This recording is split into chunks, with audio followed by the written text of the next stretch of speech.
오늘 말씀은 예수님의 행적 가운데 월요일, 이제 예수님께서 종려주일에 예루살렘에 들어가셨는데, 예루살렘에 들어갈 때 예수님을 환영한 사람들하고 예수님을 십자가에 못 박아 죽이라고 외쳤던 군중들은 다른 사람들이에요. 그냥 아무 생각 없으면 그 사람, 어떻게 사람이 저럴 수가 있어? 예수님을 호산나로 유대의 왕으로 환영하다가 어떻게 십자가에 못 박으라고 저럴 수 있지? 아니, 달라요. 성경을 찬찬히 읽어보면 예수님을 환영한 사람들은 갈릴리에서부터 따라 나왔던 사람들, 그리고 예수님을 만나서 은혜 받았던 사람들, 그리고 예수님을 십자가에 못 박으라고 소리 질렀던 사람들은 사두개인의 가족들입니다. 왜냐하면 예루살렘 성 안에 3분의 1은 사두개인과 그 가족들이 살고 있어서요. 그리고 재판정에 들어갈 수 있는 사람들은 예루살렘 성 주민이어야 해요. 그러니까 갈릴리에서부터 예수님을 따랐던 제자들과 여인들은 빌라도의 법정에 들어갈 수가 없어요.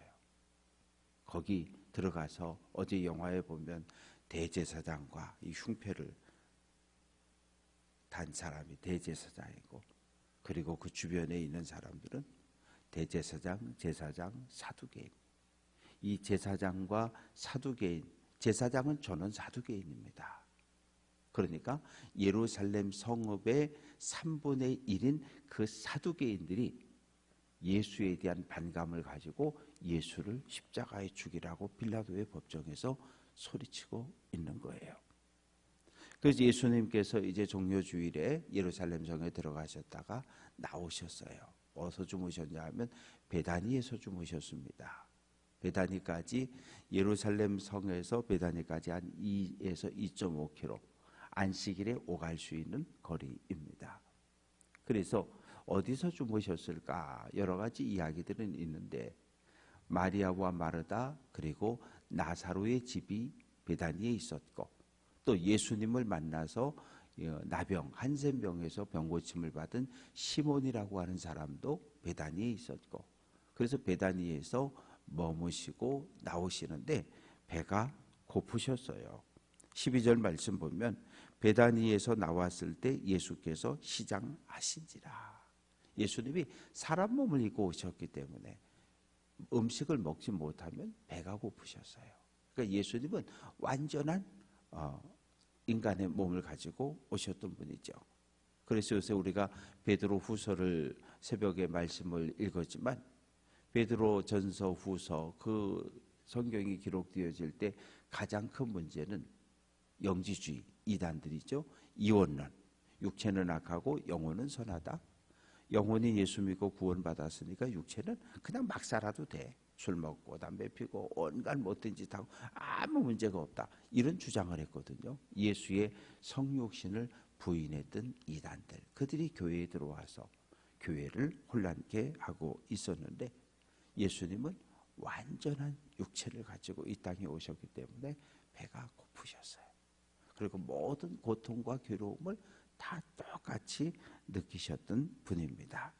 그래서 이렇게 멀리서 보니까 나무가 한 그루 보이는데 무화과 나무입니다. 무화과 나무는 1년에 열매를 2번 맺는다 그래요. 첫 번째 맺는 열매는 5월 정도. 이때는 열매가 언제, 그러니까 묵은 가지, 지난해 나온 묵은 가지에서 달리고, 그리고 10월, 11월 요 어간에는, 이때는 세 가지에서 무화과가 나옵니다. 그런데 무화과가 2번 무화과가 열리는데, 그 5월 달에는 아주 실한 물이 많고 큰 무화과가 열리는데, 지금 예수님이 그 십자가에 못 박힌 때는 우리나라 달력으로 하면 3월에서 4월경이거든요. 이때는 무화과의 때가 아니라고 하는 것은 큰 열매가 맺히는 때가 아니란 얘기예요. 그러면 뭐가 열리냐 하면 한 달 전쯤, 한 달 반쯤 전쯤에는 파게라고 하는 작은 무화과 열매가 열리는 거예요. 그러니까 이것은 가난한 사람들의 양식이었어요. 우리가 보릿고개 때 먹을 것이 없으면 소나무 껍질 벗겨서 먹었다 그러잖아요. 그러니까 이 당시 가난한 사람들은 무화과 나무에서 큰 무화과 열매를 수확하기 전에 작은 무화과 열매 파게를 따서 이것을 양식으로 삼았다고요. 그러니까 예수님이 찾으셨던 열매는 큰 무화과 나무가 아니라 파게라고 하는 작은 무화과 열매를 예수님께서 기대하셨는데 없는 거예요. 없어요. 그래서 예수님께서 그냥 말씀을 오해하게 되면 야, 예수님은 참 나쁜 분이네. 아니 그래, 무화과 나무에게 무화과가 없다고 그 나무를 말려버려? 죽여버려? 작은 무화과 나무를 기대하셨는데 여기에서 이 무화과 나무는 유대교를 상징하고 있는 거예요. 이스라엘을 상징하고 있는 거예요. 포도나무, 그리고 감람나무, 무화과 나무는 이스라엘을 상징하는 나무들입니다. 이 당연히 열매를 맺어야 할 유대교, 이스라엘 민족들이 열매를 맺지 못하는 거예요. 열매는 뭐예요? 의로운 열매, 하나님께서 원하시는 정의와 공의로운 거룩한 삶을 살아내지 못하고 있는 거예요. 그래서 오늘 말씀 속에서 무화과는 유대교, 예루살렘 성전, 이스라엘을 상징합니다. 그래서 4절에서 예수님께서 이제부터 영원토록 사람이 내게서 열매를 따먹지 못할 거야. 그러니까 유대교는 하나님의 말씀을 순종하지 않고 실천하지 않은 유대교는 더 이상 거룩한 종교로서의 영향력을 다 잃어버렸으니까 유대교는 이제 끝났다는 선언입니다. 그래서 예수님께서 유대교를 향해서 너희의 영향력은 이제 끝났다. 너희는 하나님이 원한 그런 거룩함과 신실함을 가지고 있지 않다고 이야기하는데 그 이유가 구체적으로 15절부터 18절까지 말씀 속에 기록이 되어져 있습니다. 그래서 예수님께서 예루살렘에 들어가셨어요. 솔로몬이 건축했던 예루살렘 성전을 이렇게 평수로 계산해 보면 대략 한 70평 정도 됩니다. 70평.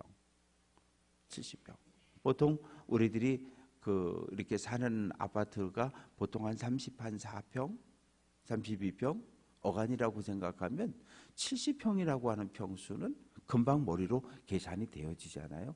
내가 사는 집의 2배. 70평이라 그러면 우리 이 예배당으로 이렇게 기준을 잡아보면 정말 한 4분의 1쯤이나 되려나요? 아주 작은 공간이에요. 아주 작아요. 왜? 성소하고 지성소밖에 없거든요. 그거밖에 없어요. 그래서 예루살렘 성전에 들어가셨는데 뭐가 다른가 하면 솔로몬이 건축한 성전과 스룹바벨이 재건한 성전에는 이방인의 뜰이라는 게 없어요. 그런데 이돔의 출신 에돔의 후손이었던 헤롯이 이 유대 지역을 통치하는 왕이 되고 나서 이 이스라엘 사람들이 마음을 안 주는 거예요. 왜? 저놈은 에돔 후손이라고, 이돔의 사람이라고, 아브라함의 순수한 혈통이 아니라고.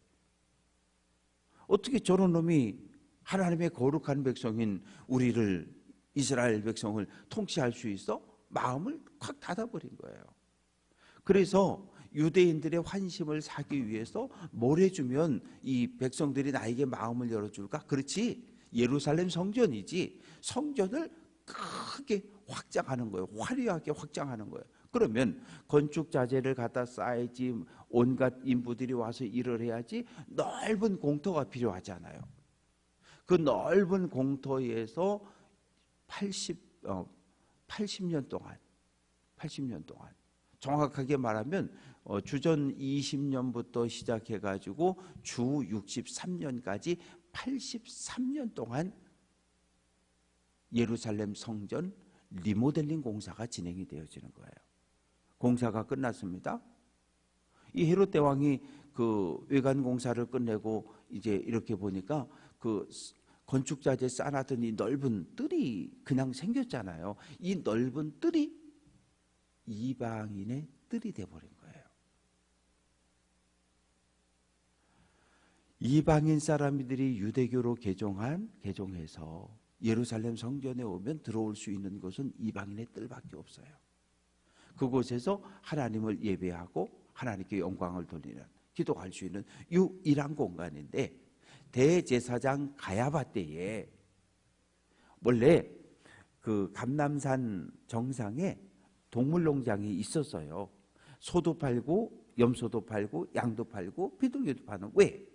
제물을 가져와잖아요. 제물. 성전 제사의 핵심은 제물입니다. 제물을 가져와야 되는데 갈릴리에서부터 보름 동안 이 소를 끌고 온다고 생각해 보세요. 오다가 넘어져서 다리가 부러질 수도 있고 병이 생길 수도 있고, 그러면 갈릴리에서 내가 수년 동안 키워서 이거 하나님께 드려야지, 그렇게 해서 이 소를 끌고 보름 동안 몰고 왔는데, 이 소가 그만 예루살렘 다 와서 여리고에서 산골 올라가다가 그만 넘어져서 다리가 부러지면 어떻게 해요? 이 소는 흠이 있기 때문에 하나님께 드릴 수가 없는 거예요. 그래서 성지 순례자들을 위해서 제물을 사야 하는 사람들을 위해서 이 감람산 정상에 동물농장 가축 시장이 있었는데, 가야바가 이방인의 뜰에다가 절기 때, 유월절, 초막절, 장막절 절기 때 여기서 가축 시장을 열어버린 거예요. 허락을 해준 거예요. 어떻게? 이 하나님께 드려지는 제물이 정결하다 부정하다를 판결할 수 있는 권한은 제사장이 있는 거예요. 제사장이 방망이 들고서 정결 그러면 통과, 부정 그러면 빠꾸예요. 그런데 멀리서 와서 감람산 가축시장에서 소를 한 마리 사가지고 왔더니 제사장이 부정하다는 거예요. 왜? 이방인의 뜰에서 파는 제물이 아니라고. 이방인의 뜰에서 소도 팔고 염소도 팔고 양도 팔고 비둘기도 팔았는데, 감람산 가축시장보다 이 이방인의 뜰에서 파는 가축시장이 훨씬 더 비쌌거든요. 그러면 제사장들은 부정하다고, 감람산에서 사온 가축들은 부정하다고 돌려보내고, 그러면 사람들이 눈치가 있잖아요. 왜 내 거는 부정하다 그러지? 이방인의 뜰에서 산 거는 다 정결하다 그러고 감람산 가축시장에 사오는 건 부정하다 그러는구나. 그래서 사람들이 그때부터 다 이방인의 뜰에서 제물을 사는 거예요. 폭리를 취하게 되고, 그리고 그것은 누구에게? 대제사장에게 뇌물로 바쳐지는 이런 구조를 가지고 있었는데, 그 모든 것을 예수님이 아셨던 거예요. 그래서 예수님이 이 이방인의 뜰에 들어가셔서 가축들을 내쫓으시고 환전. 이 환전이 왜 필요합니까? 유대는 화폐가 없었어요. 없었고, 다만 당시 이 세상에서는 로마의 화폐, 헬라의 화폐 데나리온이 드라크마가 사용되어졌는데, 세상 돈을 어떻게 하나님의 성전에서 사용할 수 있느냐? 그래서 은 한 세겔, 은을 기준으로 해가지고 그 두로에서 사용되어지는 그 은을 사용하도록 그렇게 규정을 해 놓았습니다. 그러면 어떻게 해요?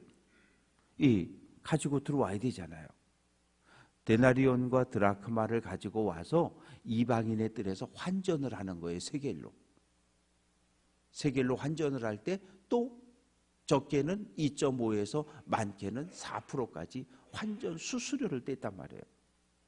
그러니까 하여튼 이 성전이라고 하는 것의 핵심은 하나님을 예배하고 하나님께 영광 돌리는 데 있어야 하는데, 하나님을 예배해야 할 제사장, 하나님을 예배하는 제사장을 옆에서 도와야 할 레위인들이 모두 뭐 하고 있는 거예요? 지금 환전하고 이 가축 팔고 이러고 있는 거예요. 그냥 아주 쉽게 얘기하면 강단에서 설교해야 될 목사가 그냥 교회 1층에다가 그냥 쫙 해놓고 온갖 물건 다 팔고 있는 거예요. 이거 사들고 들어가서 하나님께 예배하라고. 그래서 예수님께서 분노하시는 거예요. 분노하셨어요. 그래서 15절 말씀 보면 매매하는 사람들 내쫓으시고 돈 바꾸는 사람, 비둘기 파는 사람, 의자 다 둘러엎고 분노하시고 분노를 그대로 드러나셨어요. 그리고 16절 아무나 물건을 가지고 성전 안으로 지나다님을 허락하지 아니하시고, 유대교는 일반 백성들은 성전에 들어올 때 지팡이도 못 갖고 오게 했어요. 전대도 못 갖고 오게 했어요. 신발도, 여분의 신발도 가져오지 못하게 했어요. 왜? 거룩한 곳이라고. 침도 뱉으면 큰일 나요. 어디 거룩한 곳에 침을 뱉었다고. 그런데 정작 제사장과 레위인들은 필요하면 수레에다 물건을 싣고 성전을 통과해서 감람산으로 다녔거든요. 예수님이 그것도 못 다니게 막아버리신 거예요. 그러니까 대제사장과 제사장과 레위인들이 화가 잔뜩 난 거예요. 예수님에 대해서. 도대체 저 사람이 누구길래, 대제사장이 허락했는데, 유대교가 허락했는데 예수 저놈이 뭔데 감히 성전에 들어와서 유대교가, 대제사장이 세운 질서를 어지럽혀? 그러면서 예수를 죽이려는 마음을 품습니다. 그래서 17절 말씀 보면 내 집은 만민이 기도하는 집이다. 성전은 전 세계 모든 나라 모든 민족이 와서 하나님을 예배하고 찬양하고 기도하는 집. 오늘 교회가 그렇죠? 예배당이 그렇죠? 모든 사람, 피부색이 상관없이, 언어에 상관없이, 사상에 상관없이 하나님을 예배하기 원하는 모든 사람은 예배당에 들어와서 하나님을 예배하고 찬양하고 기도할 수 있는 공간이 교회인 거예요. 차별, 구별 없어야 되거든요. 서로가 서로를 소중히 살아가는 공동체를 세워가야 합니다. 그래서 예수님은 이사야 56장 7절 말씀을 인용해서 이 성전은 만민이 기도하는 집인데 너희가 강도의 속을, 뭐예요? 돈을 보고 장사해서 부당한 이득을 취하는 강도의 소굴을 만들었다며 예수님께서 책망을 하십니다. 이것이 예수님께서 월요일에 행하셨던 일들입니다. 우리가 어제 패션 오브 크라이스트라고 하는 영화를 봤어요. 많은 분들이 눈물을 흘렸고, 왜요? 목사가 아무리 설교를 꼼꼼하게 세심하게 예수님의 고난을 설명해도 그렇게 설명할 수는 없거든요. 예수님의 고난을 역사적 사실에 가장 가깝게, 예수의 고난을 공부하고 연구하고 많은 사람들이 동원해서 그 영화가 만들어졌어요. 예수님의 고난과 예수님의 죽음이라고 하는 것은 어느 날 갑자기가 아니라 사탄이 계속해서, 사탄이 언제 등장합니까? 예수님이 이 땅에 태어났을 때 헤롯을 통해서 2살 이하의 남자아이를 죽이려고 하잖아요. 사탄이 또 언제 등장합니까? 마귀가 예수님 하나님의 세례받고 하나님의 성령을 받았을 때 광야로 끌고 가서 또 마귀가 예수님을 유혹하잖아요.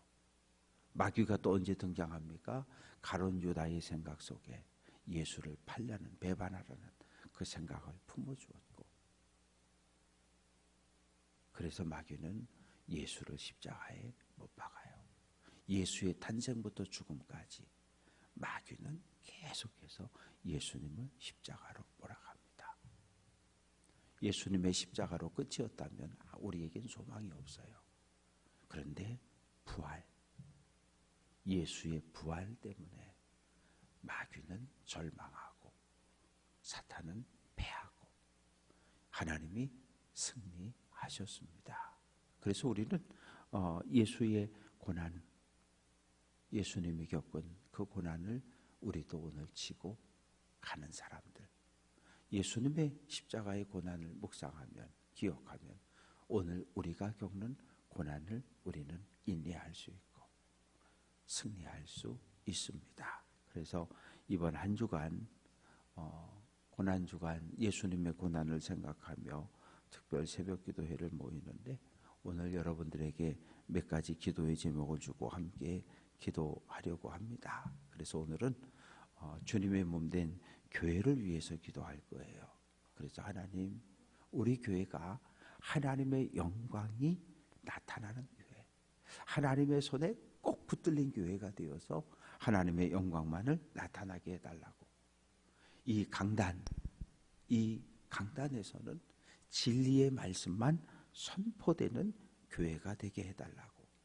그리고 가족들을 위해서 기도합니다.